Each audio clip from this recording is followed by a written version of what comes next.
What's up, Trapping Picks fam? Today we're here to talk about the most exciting 2 minutes in sports. That's right, the Kentucky Derby is amongst us, the run for the roses. There will be 20 contenders in the gate, and one will be crowned in the biggest horse race of the year. So which 3-year-old horse will win the first leg of this year's Triple Crown? Is there a Triple Crown winner threat in this crop of young horses? In today's video, I'll be breaking down an overview of the first Saturday in May, things to look for, and my top contenders. So let's get into it. The 149th running of the Kentucky Derby will be held at the prestigious Churchill Downs in Louisville, Kentucky on Saturday, May 6th at approximately 6:57 p.m. Eastern Time.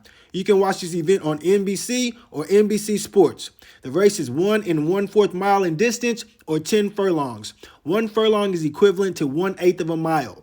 None of these horses have been this far in their short careers, so stamina is a key to research on the dam and sire's sides. Whoever can get a good clean trip out the gate and who can get the distance puts themselves in position to be in the winner's circle.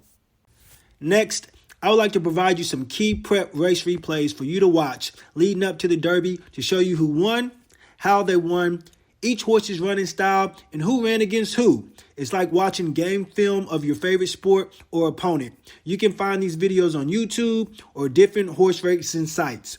Google will be your best friend for the horse racing sites.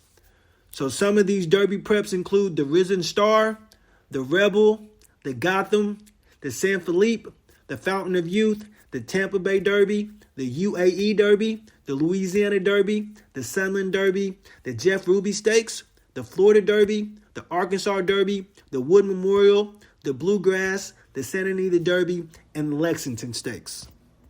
The winner of the Risen Star was Angel of Empire at Fairgrounds. The Rebel Stakes winner was Confidence Game at Oaklawn Park. The winner of the Gotham Stakes was Raised Cane at Aqueduct. The winner of the San Felipe Stakes was Practical Move at Santa Anita Park.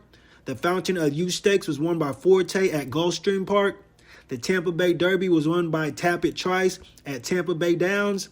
The UAE Derby was won by Derma Sodagake at Meydan Racecourse. The Louisiana Derby was won by Kings Barnes at Fairgrounds. The Jeff Ruby Stakes was won by Two Fields at Turfway Park.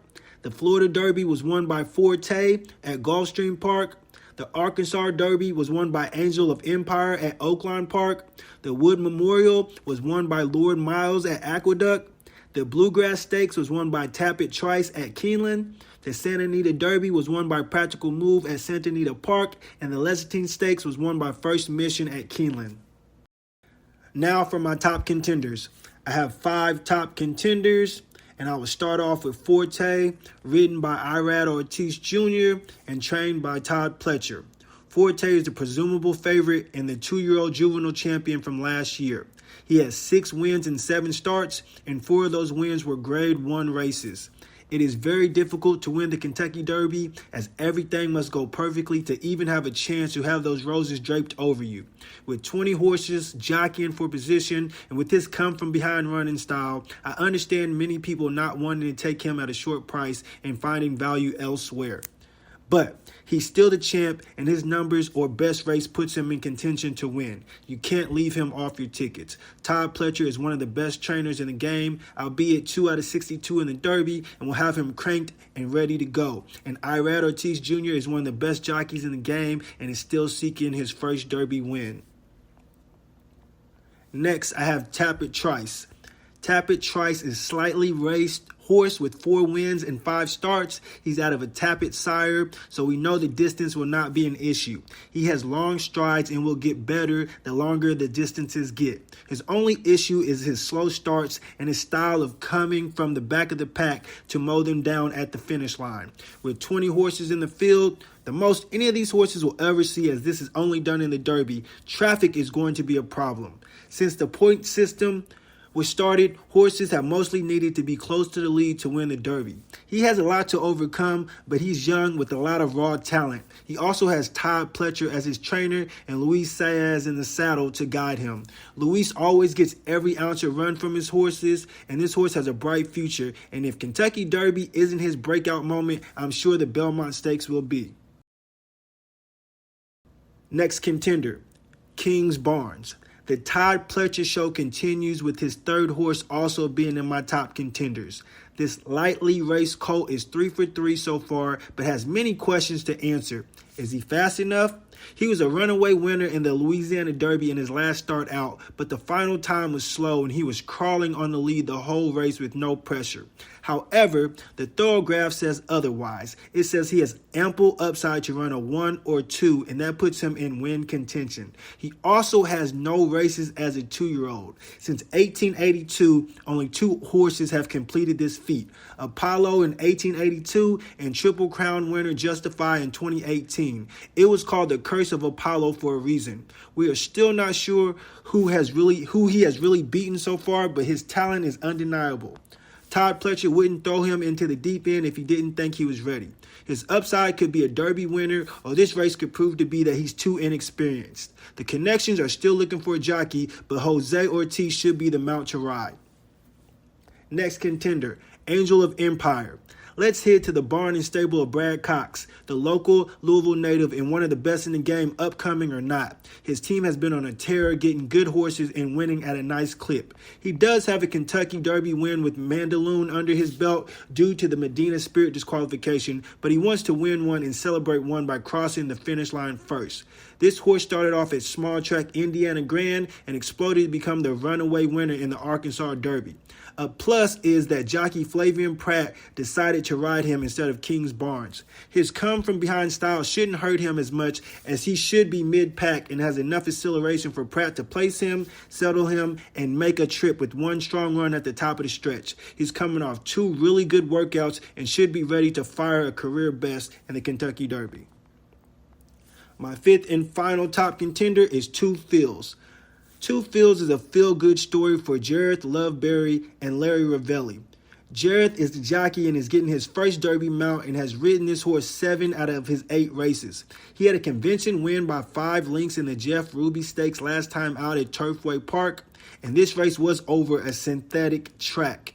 The horse seems to be a little better on the synthetic than dirt, but his dirt races aren't bad or throwaways. His last 2 dirt races, he ran 3rd to Angel of Empire and 2nd to Instant Coffee. He does have a win over the Churchill Oval, but it was in the slop/mud. Take what you may of that info. His last speed figure, if replicated, puts him in win contention. There are a few horses I like underneath in the exotic wagering. I like Mage. He's lightly raced but didn't run at 2 years old. He has ample upside and got the jump on Forte in the Florida Derby. So did he not have enough in the tank, or was it a poor time ride by the jockey? We will see in the Derby if his talent outweighs his inexperience.